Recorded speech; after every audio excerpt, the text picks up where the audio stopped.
Official channel में आप सभी का स्वागत है। मेरा नाम है अमित और आज हम एनक्लेक्स क्वेश्चन प्रैक्टिस सीरीज में फंडामेंटल ऑफ नर्सिंग का नेक्स्ट यूनिट पढ़ने वाले हैं जिसका नाम है केयर ऑफ ट्यूब्स। चलिए देखते हैं क्वेश्चन। पहला क्वेश्चन है, a nurse is preparing to remove nasogastric tube from the client. The nurse should instruct the client to which of the following just before the nurse remove the tube. क्या करना है, क्या instruct करना है client को tube को remove करने से पहले। कौन सी ट्यूब को रिमूव किया जा रहा है? Nasogastric tube. ठीक है, एग्जामिनर नेजोगैस्ट्रिक ट्यूब से हमेशा कुछ ना कुछ क्वेश्चन लेके आता है क्वेश्चन। ठीक है, नेजोगैस्ट्रिक ट्यूब की फोटो दिखा के पूछा था कि ये कौन सी ट्यूब है, तो आगे से ऐसा मिलेगा आपको और 4 आई पीछे की साइड में आई ओपनिंग प्रेजेंट्स होती है। लास्ट पॉइंट ब्लॉक होता है और ब्लॉक भी कलर से होगा, कलर कोडिंग के साथ होगा। अडेप्टर लगे होते हैं 2, एक फर्स्ट एक सेकंड, एक से सिरिंज लग सकती है, एक से सक्शन मशीन से अटैच हो सकता है। ट्यूबिंग पे मार्किंग होती है, कलर कोडिंग होती है। ये है पूरी एनजी ट्यूब, नेजोगैस्ट्रिक ट्यूब जिसको राइल्स ट्यूब बोलते हो। एग्जाम में फोटो दिखा के पूछा था कि ये ट्यूब कौन सी है। सक्शन कैथेटर भी ऐसा ही नज़र आता है लेकिन उसमें आईज नहीं होती, ऐसे इतनी सारी आई नहीं होती, एक आई होती है और ओपनिंग यहाँ पे एंड पॉइंट ओपन होता है, इसका एंड पॉइंट क्लोज होता है। यहाँ इतना कनेक्टर नहीं होता, सिर्फ ये ऐसी ट्यूब होती है, मे भी एक कनेक्टर मिल जाए। तो एम्स नोट सेट 2021 में इसकी फ़ोटो दिखा के पूछा था। 20 में क्वेश्चन क्या आया था कि राइल्स ट्यूब या लेंथ की राइल्स ट्यूब या एनजी ट्यूब की लेंथ कितनी होती है। तो 18 नंबर का लेंथ पूछा था।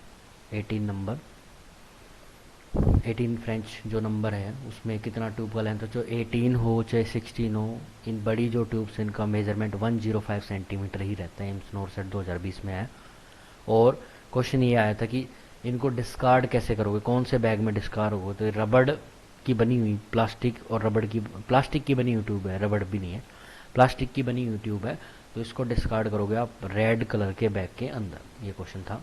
अभी क्वेश्चन है कि एनजी ट्यूब को रिमूव करोगे तो क्या करना है। एक्सेल करना है, इनहेल और एक्सेल करना है, डीप ब्रीथिंग और उसको होल्ड करना है, टेक ए वल्सवा मैन्योर। तो आपको क्या करना है, आपको करना वल्सवा मैन्योर टेक्निक यूज़ करनी है। पेशेंट को लंबी गहरी सांस लेनी है, उसको होल्ड करना है और धीरे धीरे एक्सेल करना होता है, उसको बियर डाउन करके रखना होता है, उसको सहन करके रखना होता है। तो ये आप काम करोगे किसके अंदर, नेजोगैस्ट्रिक ट्यूब रिमूव के टाइम। सेकंड क्वेश्चन है, a nurse is preparing to administered medicine through the nasogastric tube that is connected to suction. Suction machine के साथ जो नेजोगैस्ट्रिक ट्यूब अटैच है उस मरीज को आपको दवाई देनी है, उस पेशेंट को। तो क्या करना है आपको, the nurse would position the client supine to assist in medicine absorption. Supine position दोगे नहीं, सुपाइन नहीं देनी होती, सेमी फाउलर या फाउलर पोजिशन आप दे सकते हो as per condition. Aspirate the nasogastric tube after the medicine administration to the maintain patency. आपने 2 दवाई डाल ली, वापस से एस्पिरेट कर दी, तो कोई फ़ायदा थोड़ी है डालने को, तो नेगेटिव वर्ड है, तो इसको तो हटाओ, नेगेटिव है। Clamp the nasogastric tube for 30 to 60 minute following administration of medicine. हाँ भाई, ये करना होता है दवाई देने के बाद, मेडिसिन देने के बाद आपको क्लैम्प करना होता है कैथेटर को या एनजी ट्यूब को कुछ टाइम के लिए, 30 से 60 मिनट के लिए, ताकि वो दवाई अंदर एब्जॉर्ब हो जाए। Change the suction setting to low intermediate suction. भाई लो पे नहीं करना, सक्शन करोगे, ये नेगेटिव लिखा हुआ है, सक्शन करोगे तो ट्यूब्स जो मेडिसिन दी आपने वो सारी की सारी वापस सक्श हो जाएगी, एस्पिरेट हो जाएगी, इसलिए आपको ये नहीं करना होता। ये भी नहीं करना, पोजीशन से कोई फर्क नहीं पड़ेगा और पोजीशन सुपाइन नहीं सेमी फाउलर देनी पड़ेगी। तो राइट आंसर रहेगा हमारा 3rd। नेक्स्ट क्वेश्चन है, a nurse is assessing for the correct placement of nasogastric tube. The nurse aspirate the stomach content and check the content of pH, then verified what is the pH of, pH क्या आएगी। ठीक है भाई, तो normally मैं आपको बता दूं नेजोगैस्ट्रिक ट्यूब चलती है स्टमक में, स्टमक पीएच एसिडिक होते हैं, 3.5 से 4.55 तक रहती है, तो एसिडिक पीएच है यहाँ पे। तो 7 और 7 से ज़्यादा, ये दोनों एल्कलाइन है, ये 7 न्यूट्रल, तो राइट आंसर रहेगा हमारा 1st। Next, a nurse is caring for a client who is chest tube turn the client to the side and chest tube accidentally disconnect. ठीक है, चेस्ट ट्यूब डिस्कनेक्ट होगी, patient ने दूसरी side करवट ली और चेस्ट ट्यूब डिस्कनेक्ट होगी। Disconnection का मतलब है इस वर्ड को समझना पड़ेगा। यहाँ लिखा डिस्कनेक्ट, तो डिस्कनेक्ट हुई है जहाँ पे ट्यूब अटैच है। ये जो आईसीडी बैग है, इस बैग से यहाँ से डिस्कनेक्ट हुई है। ये जहाँ चेस्ट में लगी हुई है वहाँ से डिस्कनेक्ट नहीं है पहली बार। वहाँ से अगर वर्ड आएगा तो वहाँ से आएगा remove, remove from the chest, ऐसे लिखेगा वो। लेकिन ये चेस्ट ट्यूब वहाँ होता है चेस्ट कैथेटर, तो यहाँ चेस्ट ट्यूब रिमूव हुई है, तो चेस्ट ट्यूब यहाँ से निकल गई है इस पॉइंट से। तो अब आप क्या करोगे, तो उसको उठा के जो स्टाइल वाटर है उसके अंदर उस ट्यूब के एंड पॉइंट को डिप करना होता है। यही करना है आपको। कॉल द फिजिशियन उसके बाद करोगे। रिप्लेस नहीं करना होता और ड्रेसिंग नहीं करनी होती। ड्रेसिंग आप जब करोगे जब चेस्ट से ट्यूब निकलेगी। चेस्ट से ट्यूब नहीं निकली है, ट्यूब निकली है जो बोतल है वहाँ से। अगर चेस्ट से निकलती तो आंसर होएगा तो फोर्थ, अगर नहीं फिलहाल तो ये आंसर है नहीं। फिलहाल आंसर हमारा क्या रहेगा, हमारा आंसर रहेगा place the tube in A style water. ठीक है, ये आंसर रहेगा हमारा सेकंड। यहाँ से निकली तो तुरंत उसको स्टाइल वाटर में डिप कर दो। अगर ये यहाँ लिखता रिमूव और यहाँ चेस्ट ट्यूब की जगह चेस्ट कैथेटर का नाम आता तो फिर आंसर आता हमारा स्टाइल ड्रेसिंग करनी है disconnection side. Next question, A registered nurse is preparing to insert a nasogastric tube adult for adult client. Determine the accurate measurement of the length of tube to be inserted in nurse should. हाँ भाई, कहाँ से check करना आपको, तो देखो इसके check करने की टेक्निक क्या है। Nose, tip of the nose to ear pinna या tragus of ear to the xiphoid process. Xiphoid process sternum bone के एंड पॉइंट तक, यहाँ तक। तो ये मेजरमेंट होता है tip of the nose to. अब ये जहाँ लिखा हो वही राइट आंसर है। तो मार्क्स 10 इस ये ऐसे इन चीज में नहीं होता। Place the tube in a tip of the nose सही है यहाँ तक, and measure by the extended tube in ear lobe, ये सही है, and down to the xiphoid process, right answer है थर्ड। फोर्थ और पढ़ लेते हैं। Place the tube in a tip of the nose to measure the extended tube of ear lobe and then down to the top of the sternum. Top नहीं भाई, top word गलत है, यहाँ आना चाहिए था बॉटम ऑफ द स्टर्नम, या bottom ना लग के जिफॉइड प्रोसेस जो कि बॉटम में होता है वो राइट आंसर रहेगा। तो राइट आंसर रहेगा थर्ड। ये इसलिए गलत हो क्योंकि टॉप ऑफ द स्टर्नम नहीं, स्टर्नम का टॉप हिस्सा नहीं, स्टर्नम का लोअर हिस्सा जो कि जिफॉइड प्रोसेस बोलते हैं वहां तक आए। नेक्स्ट क्वेश्चन है, a nurse is inserting a nasogastric tube in a adult client. During the procedure the client begin to cough and has difficulty in breathing. Which of the following is appropriate nursing action. Tube जैसे insert किया उस दौरान patient को सांस लेने में दिक्कत हो रही है, कफिंग हो रही है, खांसी हो रही है, तो अब आप क्या करोगे। क्विकली इंसर्ट द ट्यूब, तो इंसर्ट द ट्यूब तो नहीं करना, नेगेटिव वर्ड है, इंसर्ट नहीं करना, हटाओ इसको। दूसरी बात, नोटिफाई द फिजिशियन, हाँ ये कर सकते हो आप, ठीक है, अकॉर्डिंग टू कंडीशन। लेकिन इससे अलावा और ज़्यादा बेटर ऑप्शन कौन सा है, remove the tube and reinsert when the respiratory distress is subside, या pull back on tube and wait until the respiratory distress subside. इन दोनों ऑप्शंस में कंफ्यूज हो जाते हैं बच्चे की राइट आंसर क्या है। दोनों ही आंसर लगते हैं भाई ये सही है, कई बच्चे इसको सही मान लेते हैं, कई बच्चे इसको सही मान लेते हैं, लेकिन रैशनलाइज बात करते हैं हम कि कौन सा सही होगा।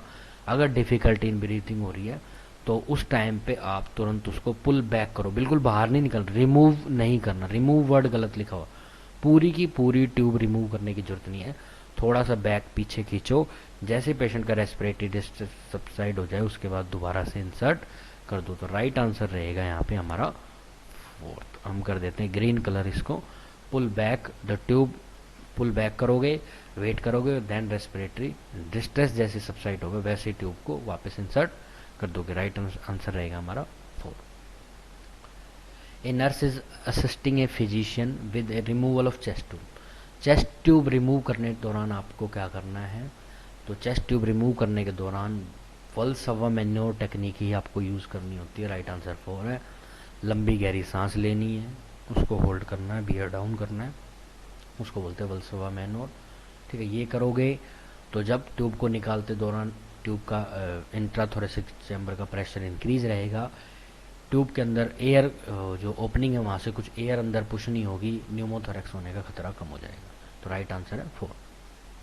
Next, while changing the tapes of the tracheostomy tube, the client cuff and tube is dislodged. What is the initial nursing action?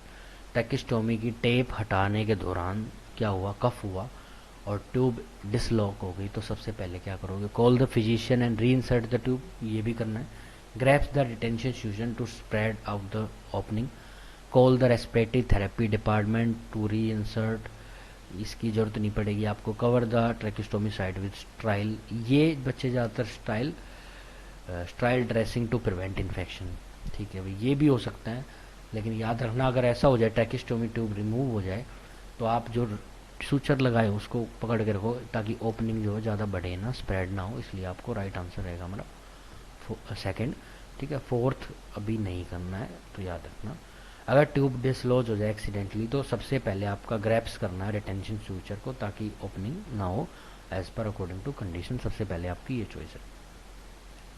Next, a nurse is caring for a client immediately after removal of endotracheal tube and nurse report which of the following sign immediately if experience by the client, इन चारों में से, तीनों में से, चारों में से कौन सा पॉइंट है जो अगर आए तो आप तुरंत डॉक्टर को नोटिफाई करोगे, इमीडिएटली आपको चेक करना है, एक्सपीरियंस करना है। तो stridor, occasional pink sputum, respiratory rate normal 24, तो नॉर्मल 24 ही होती है, 24 से ज़्यादा तो ये तो नॉर्मल है, हटाओ इसको।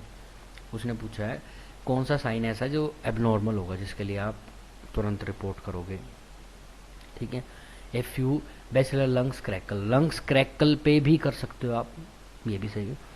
और पिंक स्पूटम, ये दोनों ही पॉइंट हाइपर वोलेमिया को शो करता है। यहाँ पे एंडोट्रैकियल ट्यूब लगे तो हाइपर वोलेमिया का तो वैसे भी कोई लेना देना नहीं है, तो दोनों ऑप्शन एक जैसे हैं। जब भी किसी क्वेश्चन में दो ऑप्शन एक जैसे होते हैं तो वो कभी भी आंसर नहीं होते, तो ये दोनों का मतलब पिंक कलर, दोनों का मतलब हाइपर वोलेमिया है। अगर आप लंग्स क्रैकल को टिक कर रहे हो तो फिर पिंक स्पूटम भी ठीक होना चाहिए, और एक क्वेश्चन के दो आंसर ठीक नहीं होंगे, इसलिए राइट आंसर है स्ट्राइडोर।